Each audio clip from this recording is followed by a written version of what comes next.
একদিন আমার নবী পাক একজন সাহাবীকে নিয়ে চলে যাচ্ছেন বাবা। সাহাবীর নাম আবু জার গাফারি। নিয়ে আমার নবী যাচ্ছেন। মা গো শুনেন মা, রাস্তা ধরে যেতে যেতে যেতে যেতে হঠাৎ করে আমার নবী দাঁড়িয়ে গেলেন। কেন দাঁড়ালেন? সাহাবী জিজ্ঞাসা করছেন, নবী গো আপনি হঠাৎ করে দাঁড় হলেন কেন?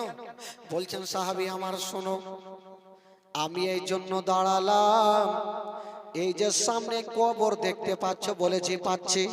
বললো ও আবু জার গাফারি শোনো, এই কবরের মধ্যে দাও দাও করে আযাব হচ্ছে, আগুন জ্বলছে।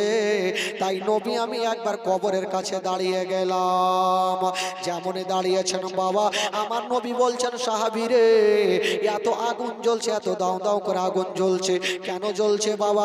ওই লোকটা এমন কোন পাপ কাজ করে গিয়েছিল বন্ধুরা, ও যুবকেরা, যেমনই দাও দাও করে আগুন জ্বলছে বাবা। ওই সাহাবী জিজ্ঞাসা করছে, নবী গো তাহলে কি করবেন? আমার নবী বলছেন সাহাবী এক কাজ করো, আল্লাহর দরবারে আমি নবী দোয়া করব যেন এই ব্যক্তির কবরে আযাবকে আল্লাহ বন্ধ করে দেয়। আমার নবী যেমনই আল্লাহর দরবারে হাত তুলেছেন বাবা, দোয়া করছেন, আল্লাহ গো, আল্লাহ গো, আমি নবী মুস্তাফা আমি সহ্য করতে পারবো না, যেই ব্যক্তির কবরে আযাব হচ্ছে, আল্লাহ আল্লাহ তুমি আযাবটাকে বন্ধ করে দাও। বাবা গো, আমার নবী যে দোয়া করবেন, আমার নবীর দোয়া কারেন্টের মতো আল্লাহ কবুল করবে। তবে বাবা গো, আমার নবী বলছেন আল্লাহ কবরে আযাবকে বন্ধ করো, কিন্তু আমার আল্লাহ বলছেন জিবরাইল যাও যাও আমার নবীকে বলে দাও ওই কবরের কাছে যেন চোখের পানি না ফেলে।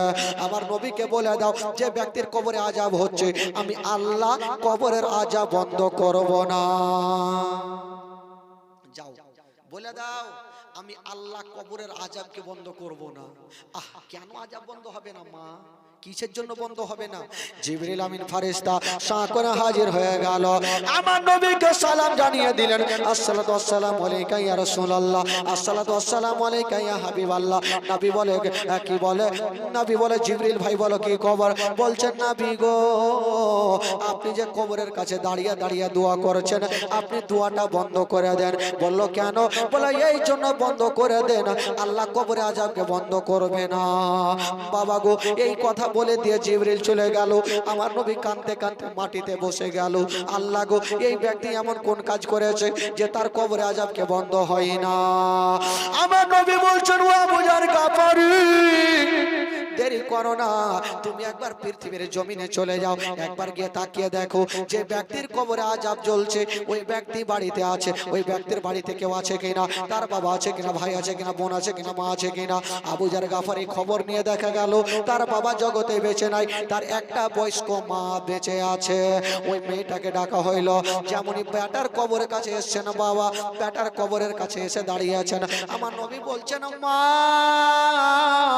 ওগো মা, তোমার বেটার কবরে দাও দাও করে আগুন জ্বলছে মা, যতক্ষণ পর্যন্ত তুমি মা তোমার সন্তানের জন্য দোয়া করবে না, আল্লাহ কবরের আযাব বন্ধ করবে না। ওই মেয়েটা বলেছিল হুজুর গো, আমার সন্তানের কাছে আমি দোয়া করতে পারবো না, আমি জানি আমার সন্তানের কবরে আযাব হচ্ছে, তবু আমি মা দোয়া করব না। মা বলছেন আমি বেটার কবরের কাছে দোয়া করব না। বেটাকে কি এমন কষ্ট, বেটা কি কষ্ট দিয়েছিল মাকে, যে মা দেখতে পাচ্ছে বেটার কবরে আযাব হচ্ছে, তবুও মা বলছে আমি দোয়া করব না। আমার নবী বলছেন মা গো, আমি জানি মা তুমি দোয়া না করলে আল্লাহর দরবারে কবুল হবে না, আর তোমার বেটার কবরে আযাব বন্ধ হবে না, একবার তুমি দোয়া করে দাও মা।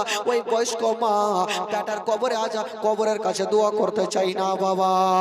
ও যুবকেরা, যখন দোয়া করে না, হঠাৎ করে বন্ধুগণ বাবাজিরা, আমার মা বোনেরা, আমার নবী মুস্তাফা একটা সঙ্গে সঙ্গে মুজিজা দেখিয়ে দিলেন। আমার নবী বলছেন মা গো, তোমার হাতে যে লাঠিখানা আছে মা, ওই লাঠিখানা একবার আমাকে দাও।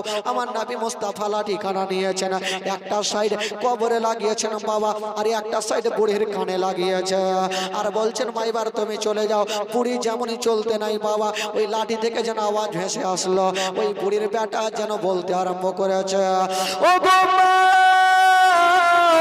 ও গো জননী মা, আজকে তুমি আমার জন্ম দুঃখিনী মা, আজকে আমার জন্য দোয়া করে দাও মা। যতক্ষণ তুমি দোয়া করবে না মা গো, আমার কবরে আজাব বন্ধ হবে না। বাবা গো, মাকে কষ্ট দিলে কি হয় বাবা? ওই মেয়েটা সঙ্গে সঙ্গে যেমন মেয়েটাকে মা বলে ডেকেছে, মা যেন কাঁদতে কাঁদতে বেটার কবরের কাছে চলে আসিল। নাবি গো, একটু দোয়া করে দেন, আমার বেটার কবরে আজাব বন্ধ হয়ে যাবে। নাবি আমার বলছেন মা, এখনই তুমি বললে দোয়া করব না, এখন কেন দোয়া করতে চাইছো? মেয়েটা বলছেন বাবা, আমি এই জন্য দোয়া করতে চাইছি, আমার সন্তানটা পৃথিবীর জমিনে যখন ছিল আমাকে মা বলে ডাকতো না, আমাকে অনেক কষ্ট দিত, আমার পায়ে রশ্মি বেঁধে বেঁধে আমার বেটা মারতো। এই জন্য হুজুর আমি দোয়া করছিলাম না, কিন্তু এখন যখন আমি রাস্তা ধরে চলছিলাম আমার বেটা আমাকে মা বলে যখন ডেকেছে, আমার কলেজা খানা ঠান্ডা হয়ে গেছে, আমার মনের ব্যথা ভালো হয়ে গেছে। তার জন্য আমি দাঁড়িয়ে দাঁড়িয়ে আছি, আমার সন্তানের কষ্ট দেখে থাকতে পারবো না। বাবা গো, ওই মায়ের কথা শুনে বাবা গো, ওই মাও দোয়া করলেন, আমার নবী মুস্তাফা দোয়া করলেন। বাবা গো, যেমন দোয়া করতে নাই মায়ের দোয়া কবুল হয়ে গেল, আর সঙ্গে সঙ্গে বাবা কবরে আজাব বন্ধ হলো। জোরে বলুন সুবহানাল্লাহ। কবরে আজাব বন্ধ হলো। আমার নবী মুস্তাফা বলছেন মা গো, তুমি এমন কোন দোয়া করেছিলে মা যে তোমার বেটার কবরে আজাব হচ্ছিল? মেয়েটা বলেছিলেন নবী গো, যেই সময় আমি পৃথিবীর জমিনে ছিলাম আমার বেটা আমাকে মনে কষ্ট দিত, আমার পায়ে রশ্মি বেঁধে দিত, আমার হাতে রশ্মি বেঁধে দিত, আমি বলতাম বেটা ছেড়ে দাও, বলেছিল না মা ছাড়বো না, এই করে করে আমার সন্তান আমাকে কষ্ট দিত। আমি আল্লাহর কাছে দোয়া করছিলাম, আল্লাহ আমার সন্তান আমাকে কষ্ট দিচ্ছে, আল্লাহ আমার সন্তানের মৃত্যু নিয়ে নাও। যেমনই দোয়া করেছিলাম আমার সন্তানের মৃত্যু হয়েছিল, আর যেমনই মৃত্যু হয়েছিল বাবা গো, আমার সন্তানের মৃত্যু হতে নাই। যখন আমার সন্তানকে নিয়ে যাচ্ছিল আমি আল্লাহর দরবার দোয়া করেছিলাম, কেঁদেছিলাম, আল্লাহ আমার সন্তান চলে যাচ্ছে, আল্লাহ আমার সন্তানের কবরে আজাবে যেন বন্ধ না হয়। বাবা গো, মা যেমন দোয়া করেছিল বাবা গো, সেই দিন থেকে ওই বেটার কবরে আজাব যেন বন্ধ হয় না। আল্লাহ উম্মা সাল্লি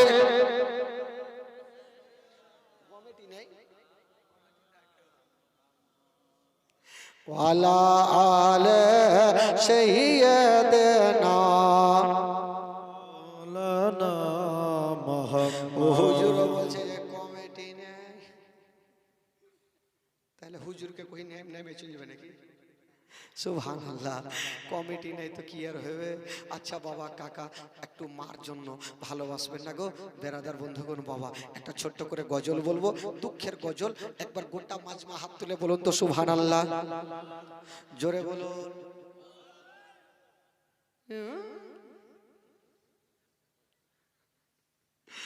মনে হয় শুইতে গেল।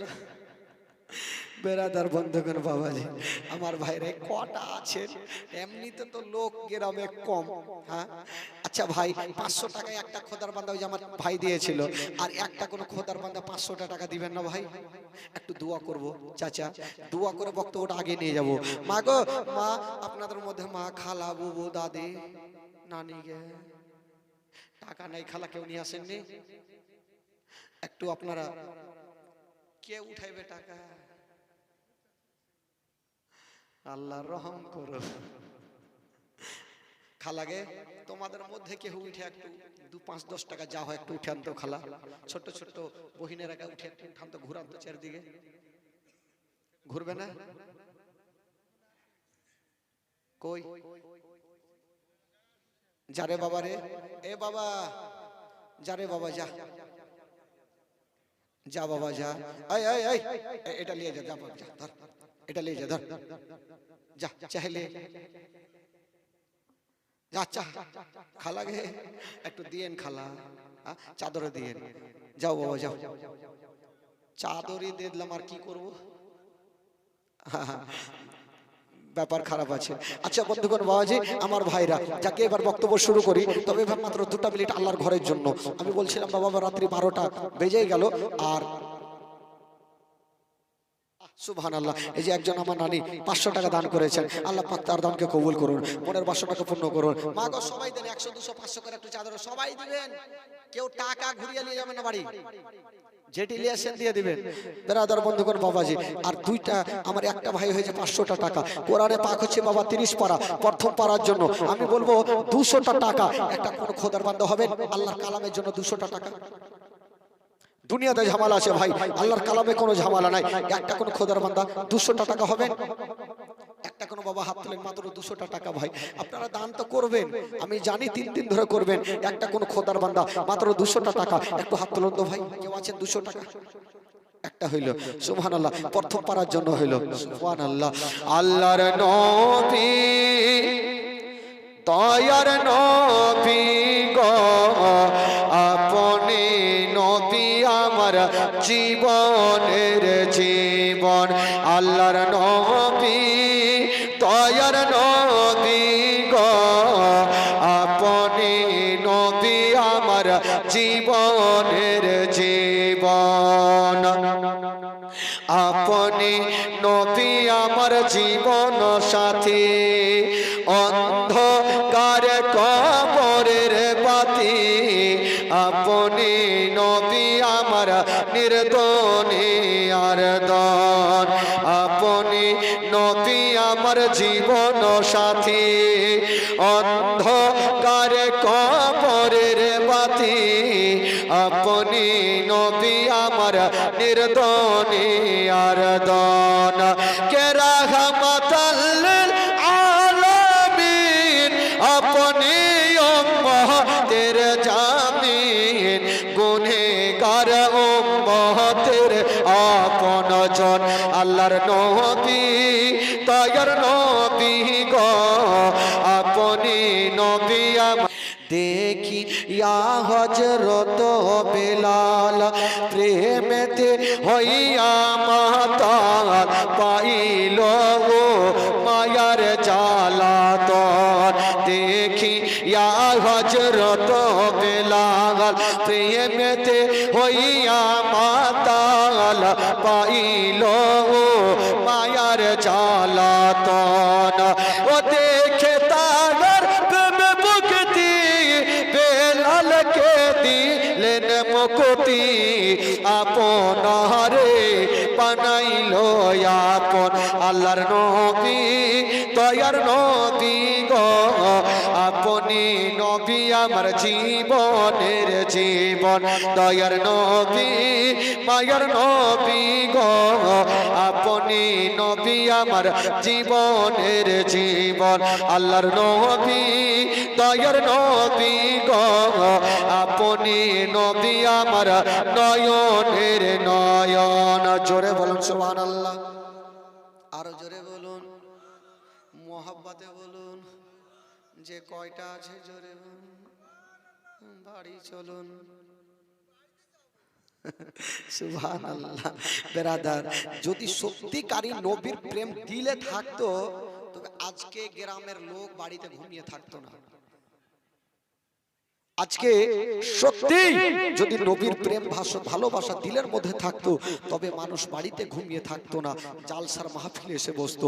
বেরাদার বন্ধুগণ বাবাজি আমার, হাদিস পাকের মধ্যে বলা হয়েছে, যদি কেউ খাস করে দোয়া কি বলে জীবনী শুনবো মনে করে এই পবিত্র সভাতে বসে, আর তার যদি ইন্তিকাল হয়ে যায়, তাহলে সে শহীদের দরজা পায়, আর শহীদের কোনো হিসাব হয় না, বাই হিসাব জান্নাতি। জোরে বলুন সুবহানাল্লাহ। বাড়ি নিয়ে যাবো রে, আমার ব্যাগে রেখে যা। ব্যাগ দেখিস নি, হের পাগলা ব্যাগ ঢুঁড়ছে রে। সুবহানাল্লাহ। খালা এতটি থাকতে কাঞ্জুসের বেটি 80 টাকা। হ্যাঁ সুবহানাল্লাহ। একটু চোখের পানি ফেলেন ভাই, একটু চোখের পানি ফেলতে হবে। এক ফোঁটা যদি চোখের পানি ফেলে দেন, সুবহানাল্লাহ, আমার কি বলে আমার আল্লাহ খুশি হবে। আর আল্লাহ যদি খুশি হয়, তবে জান্নাত গ্যারান্টি। জোরে বলুন সুবহানাল্লাহ, জোরে বলুন। এই যে রমজান মাস আসছে ভাই, সামনে রমজান। আচ্ছা কটা সবাই রোজা করেন তো ভাই? করছেন রোজা তো, না ছেড়ে দিছে? কিছু কিছু লোককে দেখবেন যে 11 মাস টাটকা হয়ে ঘুরছে, যখন রোজার মাস আসবে তো কাকে সুগার, কাকে ক্যান্সার, কাকে আলসার, কাকে জ্বর, কাকে ব্যথা, হ্যাঁ অসুস্থ হয়ে যাবে। যদি ভালো থাকি টাটকা মাট্টা তো রোজা করতে হবে। এই হচ্ছে বেরাদার বন্ধুগণ বাবাজি। কিন্তু শুনুন এ ভাই, ও ভাই একটু আরেকটু ঘুরান তো আমার দিকে, পাওয়ারটা দেন। এ ছোট ইকোতে কাজ হয়, বাড়কা সাড়াকে ইকো নিয়ে আসবেন তো।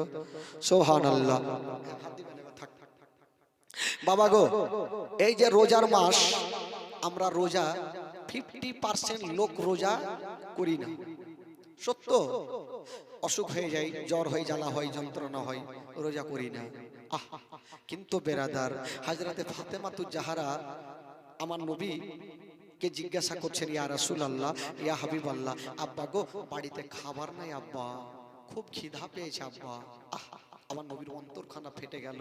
যিনি হচ্ছে জান্নাতি নারীদের সর্দারিনী ফাতেমা, আর ওই ফাতেমা খাবারের জন্য কাঁদছেন। আমার নবী বলছেন, বেটি ফাতেমা তুমি চোখের পানি ফেলিও না মা, তোমাকে এখনই খাবার দেব মা। আমার নবী কাঁদতে কাঁদতে বাবা ইসলাম প্রচার করার জন্য বেরিয়ে গেলেন। যেমন বাবা হযরতে বেলাল আমার নবীর কালেমা পড়েছিল, বাবা গো আমার নবীর প্রেমে পাগল হয়েছিল বাবা। ওই নবী মুস্তাফা আজকে বাবা কাঁদতে কাঁদতে রাস্তাতে বেরিয়ে গেছেন। মা গো এক ফোঁটা চোখের পানি ফেলে দেন মা, তবে কাল হাসরের মাঠে মা গো এই পানিটা সাক্ষ্য দেবে মা, আপনাকে জান্নাতের কাঁটিনে নিয়ে যাবে মা। বাবারা ভাইরা ও গো মা বোনেরা, আমার নবী মুস্তাফা যেন কাঁদতে কাঁদতে বেরিয়ে গেল। যেমনই বেরিয়েছেন বন্ধুরা, যেতে যেতে বন্ধুরা আমার নবী দেখছেন বাবা একজন ইহুদি যেন ফুলের বাগানে বসে আছে। ইহুদি ডাক দিল, আমার নবী চলে আসলো। বলছেন কি ব্যাপার বলুন আলামিন, কেন এসেছো বলো। আমার নবী বলছেন, ভাই আমার কাজের দরকার, আমার কিছু কাজের দরকার। ওই লোকটা বলতে লাগলো, ইহুদি বলল আমার কাজ আছে, তবে আমার কাজে বেতনটা কম আছে। বলল কি বেতন, বলছে শুনো গো। ইহুদি বলতে লাগলো, ইহুদি মনে মনে ভাবছে আজকে নবীকে কষ্ট দেব, আজকে নবীকে দুঃখ দেব, যাতে ইসলাম প্রচার করা ছেড়ে দেয়, বেলালের মতো লোক যেন কালেমা ছেড়ে দেয়। ও বেরাদার বন্ধুগণ বাবাজিরা, আমার মা বোনের একটু লক্ষ্য দেবেন বাবা, একটু কান দিবেন বাবা। হযরতে বেলালে হাবশী রাদিয়াল্লাহু তাআলা আনহু যে নবীর কালেমা পড়ে ঈমান নিয়ে এসেছিলেন, ওই কালেমা আমার নবী প্রচার করছিলেন বাবা দুনিয়ার মধ্যে, পৃথিবীর জমিনে। বাবা গো হঠাৎ করে ইহুদি বলতে লাগলো, শোনো আমি বেতনটা তোমাকে কম দেব। বলল কি দেবেন, বলল এই যে তোমাকে বালতি রশ্মি খানা দিলাম, তুমি কুয়া থেকে পানি তোলো, তুমি পানি তুলে আমার ফুলের গাছে দাও, জয় বালতি পানি তুলবে, আমি তোমাকে বিনিময়ে তয়টা খেজুর দেব। আমার নবীর মনের ধারণা, আমার বেটি কত না কান্দে, আমার বেটির আমি দুঃখ দেখতে পারি না, আমি কষ্ট দেখতে পারি না, আমি নবী মুস্তাফা বেশি না পারলেও আমি 10টা বালতি পানি তুলবো, আর 10টা খেজুর নিয়ে আমার বেটি ফাতেমাকে দেব। বাবারা ওগো মা বোনেরা, আমার নবী মুস্তাফা যেন বালতির রশ্মি খানা নিয়েছেন, আর যেমনই নিয়েছেন বাবা কুয়াতে নামিয়ে দিল। আর যেমনই কুয়াতে নামিয়েছেন, এক বালতি পানি আমার নবী কষ্ট করে তুলে যেন ফুলের গাছে দিচ্ছেন বাবা। ফুলের গাছে দেওয়া হইল, আর এক বালতি পানি তুললো, আবার ফুলের গাছে দেওয়া হইল। এই করে করে 9 বালতি পানি তুলেছেন বাবা, আর ফুলের গাছে দিয়েছেন বন্ধুরা। যেমনই বাবা গো লাস্টে কার বালতি তুলতে যাবে, কি এমন নসিবে ঘটে গেল যে বাবা রশ্মিখানা ছিল, রশ্মিখানা ছিঁড়ে বাবা বালতি যেন কুয়াতে পড়ে গেল। আর যেমনই কুয়াতে পড়ে গেছেন বাবা, আবার নবী যেন দাঁড়িয়ে দাঁড়িয়ে দেখছেন ছিঁড়ে গেল রশ্মিখানা। বাবা গো যেমনই বালতি পড়ে গেছে, ওই ইহুদি যেন দৌড়িয়ে চলে আসলো, বলে ওগো আলামিন আমার বালতি কেন ছিঁড়ে ফেললে বলো। আমার নবী বলছেন, ভাই শুনো আমি নিজে ফেলি নাই, ছিঁড়ে পড়ে গেছে। বাবা গো ইহুদি বলতে লাগলো, না না তুমি নিজেই ছেড়েছো। আমার নবী বলল, ভাই এক কাজ করো, আমাকে কিছুক্ষণ সময় দাও, আমি বাড়ি যাব, আর কিছু বালতি তোলার জন্য সামান নিয়ে আসবো, আর তোমার বালতিকে তুলে দেব। বাবা গো কথা চলছে, আর ইহুদি এত জোরে আমার নবীর গালে একটা তামাচা চালিয়ে দিল, এত জোরে তামাচা চালিয়ে দিল বাবা গো, ওই তামাচা আমার নবীর গালে পড়ে গেল। যেমন যেমনই গালে পড়েছেন বাবা, আমার নবীর দুটা গালে যেন যেন বাবা গালে যেন 5 আঙ্গুলের দাগ বসে গেল। বাবা গো, আমার নবী মোস্তাফাকে যখন তামাচাখানা মেরেছে, আমার নবী যেন কাঁদতে আরম্ভ করে। আমার নবী কাঁদতে লেগেছে, তবু আমার নবী ওয়াহা করে না। আমার নবী মুস্তাফা নিজের গালে হাত দেয় নাই, আমার নবী পাক সঙ্গে সঙ্গে ইহুদির হাতখানা ধরেছে আর বলছে, ভাই বলো, তুমি যে আমাকে এত জোরে তামাচা মেরেছো, তোমার হাতে কি ব্যথা হয়েছে? হায় রে, আমার নবী নিজের ব্যথাকে ব্যথা মনে করে না, ইহুদিকে বলতে লাগলো, ভাই তুমি আমাকে এত জোরে মেরেছো, তোমার কি হাতে ব্যথা হয়েছে? ইহুদিকে যেমন এই কথা বলতে নাই, ইহুদি যেন কাঁদতে কাঁদতে বাড়ি চলে গেল। যেমনই যেতে নাই বাবা গো, আমার নবী মুস্তাফা 9টা খেজুর নিয়ে বাবা একটা হাত রেখেছে গালে, আর 9টা খেজুর নিয়ে ফাতেমার সামনে গিয়ে দাঁড়িয়ে গেছে। ও বেটি ফাতেমা, এই যে খেজুরখানা তোমার কাছে এনেছি, নাও। ফাতেমা তু যারা যেমনই খেজুরখানা নিতে গেছেন, দেখছেন আমার নবী একটা গালে যেন হাত মোবারকা দিয়ে আছেন। ফাতেমা তু যারা বলছেন, আব্বা গো, আপনি হাত কেন গালে দিয়েছেন আব্বা? আপনি একবার হাতখানা টেনে নেন আব্বা। আমার নবী বলছেন, মা আমি হাত টানবো না, টানবো না। বললো কেন? বলে এই জন্য টানবো না মা, আমি যদি হাতখানা টেনে নি তবে তুমি চোখের পানি ধরে রাখতে পারবে না। মা রে, আমি হাতখানা টানবো না। এই কথা বলতে নাই বাবা, মা ফাতেমা তু যারা বলছেন, আব্বা হাতখানা না টানলে আমি খেজুরখানা নেব না। আমার নবী মুস্তাফা যেমনই হাতখানা টেনেছেন বাবা, দেখছেন আমার নবীর যা গালে যেন 5 আঙ্গুলের দাগ বসে আছে। আমার নবী কাঁদতে লেগেছে। ফাতেমা তু যারা বাপের এই অবস্থা দেখে যেন চোখের পানি ধরে রাখতে পারে না, ডুগরে ডুগরে কাঁদে ফাতেমা। আমার নবী মুস্তাফা বেটি ফাতেমাকে টেনে বুকে লাগিয়েছেন, মা তুমি চোখের পানি ফেলিও না মা, তুমি কাঁদিও না মা, তুমি কাঁদিও না মা গো, আমি সব সহ্য করতে পারিব, কিন্তু তোমার চোখের পানি দেখতে পারবো না। বাবা গো, আমার ভাইরা মা বোনেরা, আমার নবী মুস্তাফা বাবা গো, ওই ইহুদির কথা মনে আছে। বাবা একখানা কাঁটা নিয়ে নিল, রশ্মি নিয়ে নিল, আমার নবী যাবে বাবা গো ওই যেন তোলার জন্য বালতি খানা। আমার আল্লাহর অর্ডার হয়ে গেল, আল্লাহ বলে, নবী গো, ওই বালতি তোলার জন্য তোমাকে রশ্মি লাগবে না, বালতি তোলার জন্য তোমাকে কাঁটা লাগবে না, আমি আল্লাহ তোমাকে পাওয়ার দিয়ে দিলাম।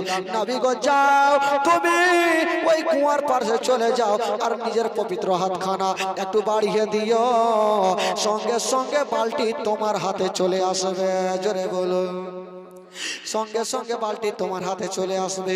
আমার নবী মুস্তাফা 1 পা 2 পা করে গেলেন বাবা, যেমনই যেতে নাই বন্ধুরা, ইহুদি চলে আসলো, বলে, ও গো আলামিন, কই তোমার বালতি কোথায় আছে, তোমার রশ্মি কোথায় আছে, তোমার কাঁটা কোথায় আছে, কেমন করে তুমি বালতি খানা তুলবে? আমার নবী পাক বাবা গো সঙ্গে সঙ্গে কুয়ার মধ্যে যেন হাতটা বাড়িয়ে দিলেন, আর বলছেন, বালতি চলে আসো। যেমনই বলতে নাই, ওই ডোবা বালতি উঠে যেন আমার নবীর হাতে চলে আসলো। যেমনই আসতে নাই বাবা, যেমনই আসতে নাই, আমার নবী মুস্তাফা বালতি খানা দিয়ে দিল।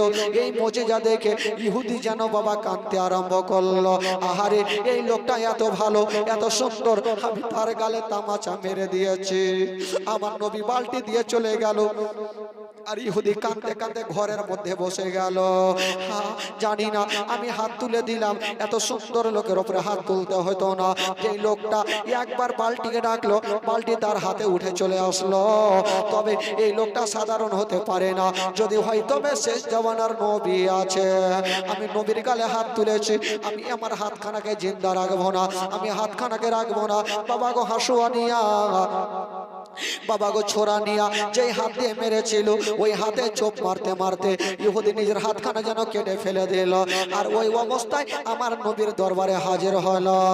যেমন হাজির হতে নাই, যেমন হাজির হতে নাই বাবা, সঙ্গে সঙ্গে আমার নবীকে বলতে লাগলেন, ইয়া রাসূলুল্লাহ, ইয়া হাবিবাল্লাহ, নবী গো, আমার বাবা মা আপনার পদতলে কুরবান হয়ে যায়। নবী গো, আমি বিশাল বড় ভুল করে দিয়েছিলাম নবী গো, আপনার গালে আমি হাত তুলেছিলাম। ইয়া রাসূলুল্লাহ, আমাকে ক্ষমা করে দেন, আর তাড়াতাড়ি করে আমাকে কালেমা পড়াইয়া দেন। আমার নবী মুস্তাফা ওই ইহুদিকে যেন কালেমা পড়াইয়া দিলেন, লা ইলাহা ইল্লাল্লাহ, জোরে লা ইলাহা আকেলা ইলাহা ইল্লাল্লাহ আকেলা ইলাহা ইল্লাল্লাহ মুহাম্মাদুর রাসূলুল্লাহ সাল্লাল্লাহু আলাইহি ওয়াসাল্লাম।